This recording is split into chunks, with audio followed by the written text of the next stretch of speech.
Hello friend, स्वागत है आपका मेरे YouTube channel mobile Octapad Pramod Sahu में। मोबाइल अक्टापेड के नए नए वीडियो और नए नए पेज पाने के लिए आप मेरे चैनल को सब्सक्राइब कर दे और वीडियो को लाइक शेयर कर दे, ताकि आपके लिए मैं फिर ऐसी वीडियो ला सकूं।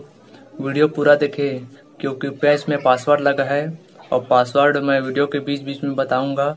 हेलो फ्रेंड, अगर आपने अभी तक मेरे व्हाट्सएप ग्रुप में ज्वाइन नहीं किया हो तो नीचे डिस्क्रिप्शन में उसका लिंक है, जाके ज्वाइन हो जाओ और मुझसे बात कर सकते हो और पेज के बारे में पूछ सकते हो।